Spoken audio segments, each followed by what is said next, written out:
Hello friends, இன்றைக்கி நம்ம என்ன தெரியுமா செஞ்சு காமிக்க போகிறோம்? மணத்தக்காளி கீரை கழனி தான். ஒரு கட்டு மணத்தக்காளி வாங்கி நல்லா கழுவி சுத்தம் பண்ணி வச்சுருக்கிறேன். அதுக்கு தேவையான பொருள் என்னென்னு பார்ப்போமா?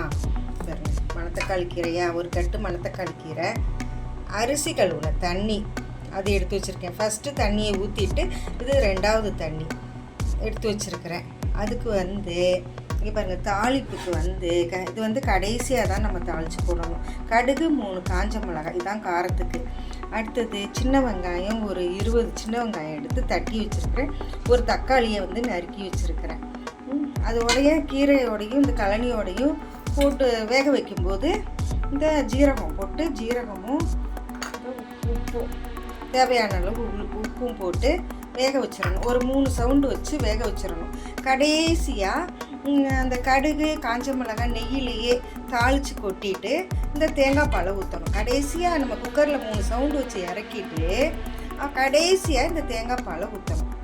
அவ்வளவுதான். சுவையான ஹெல்த்தியான மணத்தக்காளி கழனி ரெடி. மணத்தக்காளி கழனின்னு சொல்லலாம், சூப்புன்னு சொல்லலாம். எங்கள் ஊர் சைடில் நாங்கள் கழனின்னு தான் சொல்லுவோம். இப்போ இந்த கழனி தண்ணியிலேயே அலசி வச்ச கீரை,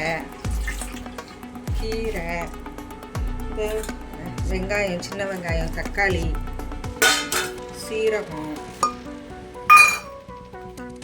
உப்பு எல்லாத்தையும் போட்டு நல்லா ஒரு 3 விசில் வச்சு குக்கர்லேயே எடுத்துக்கணும். 3 விசிலில் வெந்துடும். இன்னும் கொஞ்சம் தண்ணி கூட ஊற்றிக்கலாம்.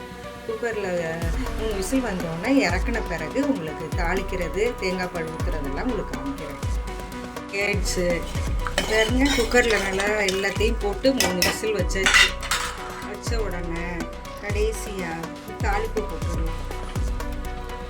கடைசியாக தாளிப்பு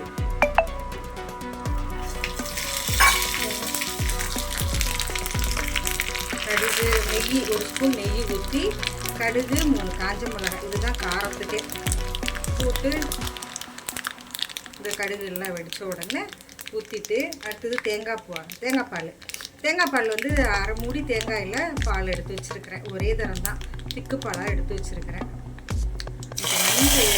வயிற்று புண்ணு, வாய் புண்ணுக்கெல்லாம் அவ்வளோ ஹெல்த்தியான கழனிங்க இது. தேங்காய் பாலையும் ஊற்றியாச்சு. தேங்காய் பாலை ஊற்றி கடைசியாக இறக்க வேண்டியதுதான். ஒரு நிமிஷம் அடுப்பை பற்ற வச்சு ஒரே ஒரு நிமிஷம் இருந்தால் போதும். அவ்வளவுதான். சுவையான மணத்தக்காளி கீரை கழனி ரெடிங்க. இது சூடான சாதத்துலேயும் ஊற்றி சாப்பிட்லாம், இல்லை நம்ம சும்மாவும் சூப் மாதிரியும் குடிக்கலாம். ரொம்ப நல்லாயிருக்கும். நீங்களும் உங்கள் வீட்டில் எப்படி இருக்குது என்னன்னு செஞ்சு பார்த்துட்டு சொல்லுங்கள். என் சேனலுக்கு சப்போர்ட் பண்ணுங்கள்.